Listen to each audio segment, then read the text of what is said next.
So when my dad was 15 years old, a sophomore in high school like myself, his father died. His father's sudden death devastated him. So he started getting bad grades. He didn't want to go to school anymore, and he was failing his classes, which eventually led him to the decision of leaving Mexico and going to the U.S. In the U.S., he planned on furthering his education and then returning to Mexico, but he never went back. So yes, he was one of the 3 million illegal Mexican immigrants that was in the U.S. in the 1990s.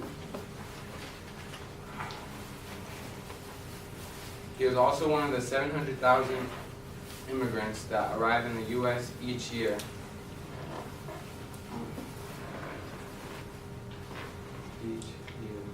So in the U.S., he planned on finishing school, getting a new job, and that way he could get a fresh new start with his life. So here in the U.S., he went to Chaffey High School for his junior year, and for his senior year, he went to Etowanda High School. During his senior year, he had to take ROP classes, which are classes to make up credits, because he failed his sophomore year in Mexico. So after completing 3 years of high school in 2 years and getting his high school diploma, he went to a community college because at the time, university was too expensive for him to afford, and even though he had good grades. So at this community college, he met my mom, who was a legal citizen of the U.S. After being in college for a few years, getting to know each other better, and finishing their classes, they ended up getting married. And by marrying a legal citizen of the U.S., an illegal immigrant, in this case my dad, could become a legal citizen of the U.S. themselves. So, but before you could become a legal citizen of the U.S., you had to complete a process which usually took about 3 to 5 years at least. So after completing this process, my dad still had to wait several years before, so after getting married, my dad still had to wait several years before he could become a legal citizen of the U.S. himself. During these years that he waited, my parents had 5 kids. Me, my older sister, my 3 younger brothers. So my siblings and I were 5 of the 13.1 million children that are 17 years of age or younger who have immigrant parents. So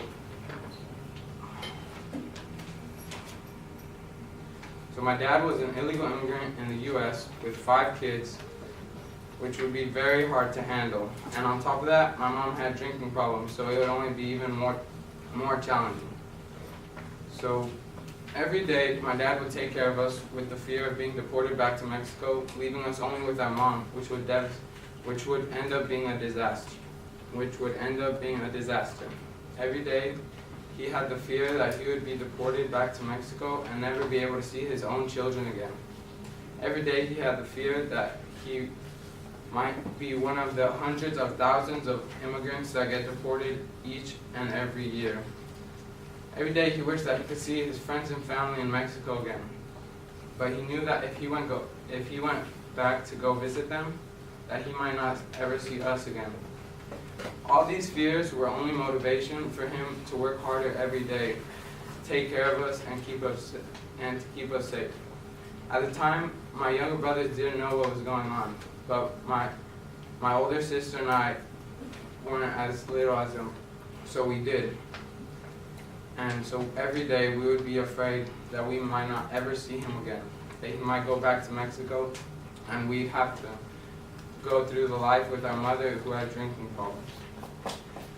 So, and on top of all of those challenges, my dad still had many other disadvantages to face. Some of the disadvantages included not being able to vote, not being able to have a driver's license, which didn't let him have a legal job, not having unemployment benefits. So if he ever got fired or lost his job, he would be on his own and wouldn't be getting any pay.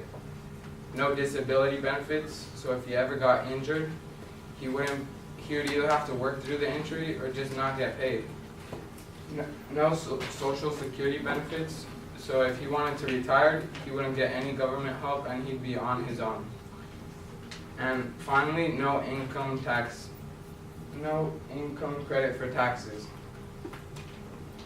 So with all these disadvantages, my dad still managed to take care of us. He would put food on the table for us, he would make sure we had clothes on our backs, a roof above our heads, and any other necessities that we needed for everyday life.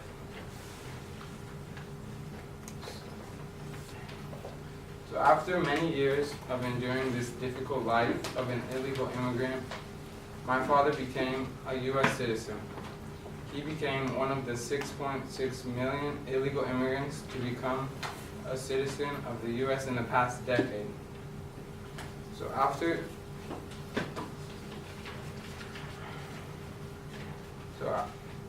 hearing about this, after hearing about my dad's personal story, I was really affected by it and it really hit me hard. So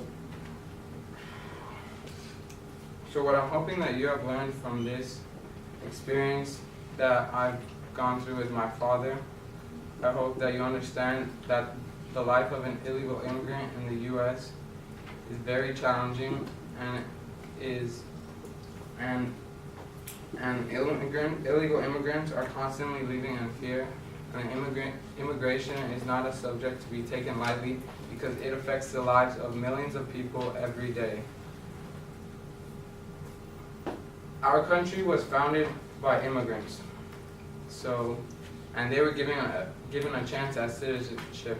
And today I believe there are many immigrants that deserve that same opportunity. Thank you.